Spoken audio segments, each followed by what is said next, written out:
Hello అండి, నేను మీ సతీష్ పడుచురి. ఈరోజు చూసినట్టయితే కనుక మనకు ఈ వ్యాలంటైన్స్ డే అయిపోయింది కదా, దాని తర్వాత మనకు కొంచెం కుదరగా పెట్టలేదు. సో మనం చూసినట్టయితే కనుక ట్రస్ట్ గురించి ఏంటంటే, మనకు లవ్ అనేది ఈ జనరేషన్లో అంత ఈజీ కాదు. చాలామంది ఏం చేస్తారంటే వ్యాలంటైన్స్ డే తర్వాత కూడా చూశాను, అనుభవిస్తున్నాం కూడా చూస్తున్నాము. చూసినట్టయితే ఈ లవ్ అనేది ఎలా ప్రాసెస్లో పోతుంది. ఆల్రెడీ రీసెంట్గా మా ఫ్రెండ్ ఒకరు చూశాను, వాడు పడే బాధలు లబోదిబో అంటుంటాడు. సో వాడు వదిలేసే సో అలా నేను చాలా మంది గమనించాను. సో అందుకని కొంచెం కుదరలేదు. సరే, ఈ టాపిక్ చాలా మందికి రిలేటెడ్ ఉంటుంది కదా అనేసి నేను వీడియో రికార్డ్ చేసి పెట్టడం జరుగుతుంది.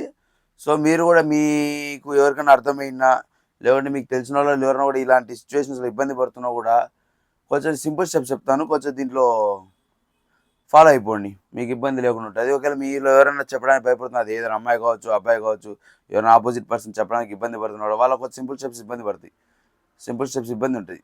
సో అలాంటి వాళ్ళు కొంచెం ఈజీ స్టెప్స్ చెప్తాను. ఒకవేళ ఈ ఈజీ స్టెప్స్ కూడా ఇవి కూడా మళ్ళీ దానికి ఉంటాయి, ఏది 2 to 3 ఆప్షన్స్ ఉంటాయి, మళ్ళీ అవి చెప్తాను చూడండి. ఒకవేళ మీకు నచ్చినట్టయితే కనుక మీరు ఎవరికైనా అవసరమైతే అలా పంపించేసింది, మధ్యలో చూసి ఒకవేళ నచ్చితే పంపించేసింది. చూద్దాం టాపిక్లో పోతే ఏంటంటే, మనకేంటంటే చూస్తాం సెంటర్ ఆఫ్ అట్రాక్షన్ ఒకటి ఏది ఏంటంటే ఫిక్స్ అయిపోతాం వాళ్ళ గురించి. ప్లస్ మైనస్ ఏ వాళ్ళో ఇచ్చాం, అంటే వాళ్ళు ఉంటారా లేరా, వాళ్ళు సింగిలా మింగిలా ఏది మనకు తెలియదు. సో మనం ఫిక్స్ అయిపోయి మనం చెప్పేస్తాం అనమాట, ఓయమ్మా అనేసి. సో ఇట్లా స్టెప్స్ చేస్తే మనకు ఫస్ట్ వచ్చేసి, love is not is in this generation రా. చాలా కష్టం. ఒక ట్రస్ట్ అనేది నమ్మకం అనేది పోయిందంటే అది మళ్ళీ రాదు. అది ఒక్కోసారి ఒక మాటలు ఉంటాయి అనమాట, నచ్చినామంటారు, నచ్చలేదంటారు. ఆపోజిట్ ఎవరైనా కావచ్చు, ఏదైనా అమ్మాయి కావచ్చు, అబ్బాయి కావచ్చు, సిచ్యువేషన్ బట్టి పోతూ ఉంటాయి. సో 99.9% ఈజీ అయితే కాదు. ఆ 0.0 ఎవరో అదృష్టం అంతేవాడు అదృష్టం. అది కూడా ఏదంటే బాగా ఎదిగానే ఉండాలి, లేదంటే దొమ్మని ఉండాలి, అడికాడ ఎదిగేంత దొమ్మని ఉండాలి. సో అది మనకు ఫస్ట్ స్టెప్ వచ్చి ఈజీ అయితే కాదు, మనం ఫిక్స్ అయిపోవాలా. సెకండ్ వచ్చేసి ఫస్ట్ మనం వెళ్ళి అప్రోచ్ అవ్వగలం, ఫస్ట్ మనం మాట్లాడగలగాలి వెళ్ళి ముందు. లేకపోతే అవకల వాళ్ళైనా మనతో ఫ్రీగా మాట్లాడితే మనం ధైర్యం చేయగలగాలి, ఈ మాట అంటే ఏమవుతుంది, ఈ మాట అంటే ఏం కాదు అనేసి ఆలోచన చేయాలి. ఇది సెకండ్ స్టెప్.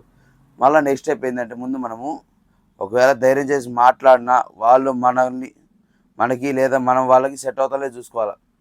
ధైర్యం చేసి మాట్లాడేది ఏముంటుంది, ఏం కాదు, మాట్లాడేది ఏముంది. ఒకవేళ మాట్లాడినా వాళ్ళు మనకు సెట్ అవుతారా అంటే, వాళ్ళ క్యారెక్టర్కి మన క్యారెక్టర్ సెట్ అవుతాయి, ఇది చూసుకోవాలి. ఒకవేళ లేదు ఆలోచన, నా కోసం నేను మారుతాను, నా కోసం తగ్గుతాను, లేదు నేను ఏదేం చేస్తాను కూడా ఫిక్స్ అయిపోండి. నేను ఎంతైనా చేస్తాను, నేను ఇట్లా చేయను అనేటప్పుడు నేను చేస్తాను, ఫిక్స్ అయిపోవాలి వాళ్ళ కోసం. అది నెక్స్ట్ వచ్చేసి, సరే ధైర్యం చేసి చెప్పినా కూడా, ధైర్యం చేసి చెప్పినా తిరిగి వాళ్ళు మనం లవ్ చేస్తారో తెలియదు. వాళ్ళు ధైర్యం చేస్తాం, చెప్పినాము, ఒకవేళ మనం చెప్పే టైంలో వాళ్ళు లేదు నాకు నచ్చలేదని చెప్పేసి కీలకతం దుకాణం బంద్ అడిగి అయిపోయాయి. లేదంటే ఓయమ్మ నాకు ఓకే కానీ ఇలా కండిషన్స్ పెడతారు, అప్పుడు మాత్రం నీకు పులిహారే. సో అట్లా క్లారిటీ లేకుండా చేసుకోమాకండి, అప్పటికప్పుడు ఫిక్స్ అయిపోండి. ఇది ఇలా నేను చెప్పినాను, నచ్చినాను లేదు చెప్పేసి ఫిక్స్ అయిపోవచ్చు. ఒకవేళ లవ్ చేసినాక మనం చెప్పినాక వాళ్ళు లేదు నాకు ఇలా నచ్చలేదు, నాకు ఇలా ఉన్నాం అంటే, అది రీజన్ ఉంటే, వ్యాలిడ్ రీజన్ ఉంటే ఏమో చెప్పవచ్చు. నాకు ఇష్టమే కానీ ఇలా అంటే ఏం చేయలేము. సో క్లారిటీ ఉండండి ముందుగానే. మళ్ళీ నెక్స్ట్ స్టెప్ ఏంటంటే, ఒకవేళ వాళ్ళు లవ్ చేసినాక మనకు ఎక్కువైపోతాయి ఫీలింగ్స్, నా మనిషి నా వస్తువు అనేసి. ఇప్పుడు ఒక అమ్మాయి కావచ్చు, ఒక అబ్బాయి కావచ్చు. ఇప్పుడు ఒక అబ్బాయి నాకు తెలుసు ఎట్లాంటి అబ్బాయిలో ఎలా ఉంటుందండి. కొంతమంది ఫ్రాడ్గాళ్ళు ఉన్నారు, ఒక అమ్మాయిలలో మోసం చేసే వాళ్ళు ఉన్నారు, ఒక అబ్బాయిలలో బాగా నిజాయితీ ఉంటారు, ఒక అమ్మాయిలో నిజాయితీలు ఉంటారు, అమ్మాయిలు కూడా ఎక్కువ ఉన్నారు. అది ఏమంటే కొంతమంది చేసే పనులకు అందరి పేరు అబ్బాయిలు అట్టే ఉన్నారు, అమ్మాయిలు అట్టే ఉన్నారు. సో పోతే నెక్స్ట్ స్టెప్ వచ్చేసింటే, ఒకవేళ మనం లవ్ చేసినాక వాళ్ళు మనం చూపించే ప్రేమకు, కేరింగ్కి, అఫెక్షన్కు కొంతమంది ఇబ్బంది ఫీల్ అవుతారు. అది చెప్పరు. నేను చెప్తే ఏమనుకుంటాను, నేను ఇది కొంత టైం తీసుకుంటుంది అని చెప్పేసి క్యాన్సిల్ చేస్తారు, ఇంటికి పిలిచి మరి రిజెక్ట్ చేస్తారు. అప్పుడు మనం ఏం చేయలేం. ఒకవేళ ఉంటే మాత్రం లాయల్గా ఉంటారా, ఒకవేళ మళ్ళీ లవ్ చేసి ఉన్నారు, మనం చూపించిన లాయల్గా ఉంటారో లేదో తెలియదు. లాయల్గానే ఉంటారు, అది ఒక సిచ్యువేషన్ డిమాండ్ చేసి. ఐదర్ వాళ్ళ ఇంట్లో వాళ్ళు ఇబ్బంది పెట్టచ్చు, లేదంటే నీ సిచ్యువేషన్ చూసి ఇబ్బంది పడవచ్చు, ఇంకోటి ఉండొచ్చు. ఒకవేళ లాయల్గా ఉన్నా వాళ్ళు మనల్ని పెళ్లి చేసుకుంటారు లేదా, ఇది ఒక భయం వల్ల. మనం లాయల్గా ఉంటాము, ఏదైనా అమ్మాయి సైడ్ వాళ్ళు లాయల్గా ఉండొచ్చు, అబ్బాయి సైడ్ లాయల్గా ఉండొచ్చు. ఇలా ఉన్నా కూడా ఈ ఈ సిచ్యువేషన్ అనేది పెళ్లి దాకా వెళ్తుంది లేదా అన్నది ఒక భయం. అది ఒకవేళ పెళ్ళి అయినా కూడా ఆపోజిట్ పర్సన్కి ఓకే అంటేనే ఇంట్లో ఒప్పుకుంటారు లేదో మనకు తెలియదు. ఒకవేళ పెళ్లి వరకు ఎదురు అబ్బాయి కానీ అమ్మాయి కానీ ఒకరిని అనడం లేదు, ఎదురు అబ్బాయి కానీ అమ్మాయి కానీ ఓకే అయినా కూడా పెళ్ళికి వాళ్ళ ఇంట్లో వాళ్ళు ఒప్పుకుంటారు లేదంటే మీ ఇంట్లో వాళ్ళు ఒప్పుకుంటారు అదొక భయం. అది ఎవరింట్లో వాళ్ళు ఒప్పించుకున్నా ధైర్యం లేదు, మనం వర్త్ బాగుంది, మన దగ్గర దమ్ముంది అనుకుంటే మనం ఒప్పించుకోవచ్చు.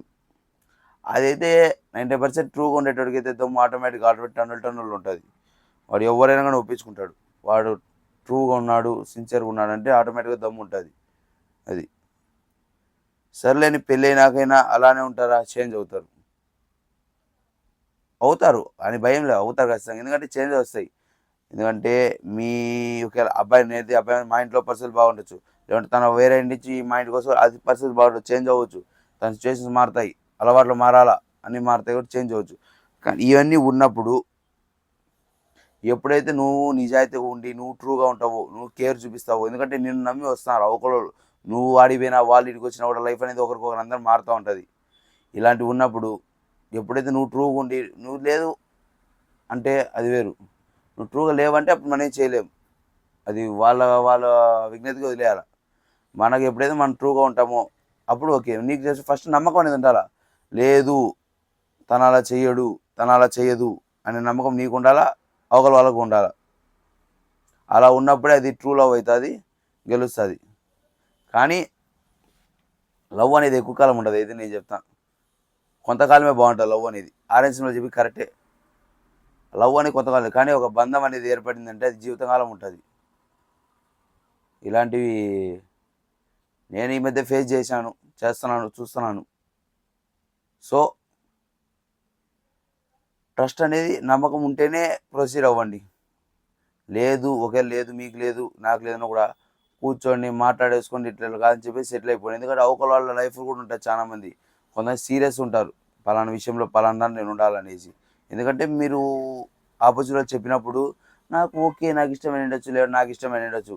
90% అమ్మాయిలు చెప్పినట్టయితే నేను తక్కువ చూసిన. ఎప్పుడో ఎంసీఏ సినిమాలో నానికి సాయి పల్లవి గారు చెప్పింది. అదే నేను తర్వాత ఏ సినిమాలు చూడలే పెద్దగా. ఒకవేళ చెప్పినప్పుడే క్లారిటీ తెచ్చేసుకోండి, ఇట్లా ఇట్లా అనేసి. లేదు రీజన్ చెప్పేసేయండి, రీజన్ వ్యాలిడ్ అనిపిస్తే వదిలేసేయండి, ఇబ్బంది ఏం లేదు. రీజన్ వ్యాలిడ్ లేకుండా చేయని తప్పులకు చేసినాననేసి ఏమైనా మాట్లాడినా టార్చర్ పెట్టాననేసి ఇట్లాంటివి చేయొద్దండి. ఎందుకంటే ఒకరి వాళ్ళు కూడా ఇబ్బంది పడవచ్చు. సో మరిన్ని వీడియోస్ కోసం సబ్స్క్రైబ్ చేసుకోండి. ఇంకా ఉన్నాయి చాలా వరకు, నెక్స్ట్ కూడా ఉండదు. ఇదైతే హైలైట్ నెక్స్ట్ చెప్పాలంటే. సో దానికోసం మీరు సబ్స్క్రైబ్ చేసుకోండి, నెక్స్ట్ కూడా చెప్పేస్తాను. Thank you.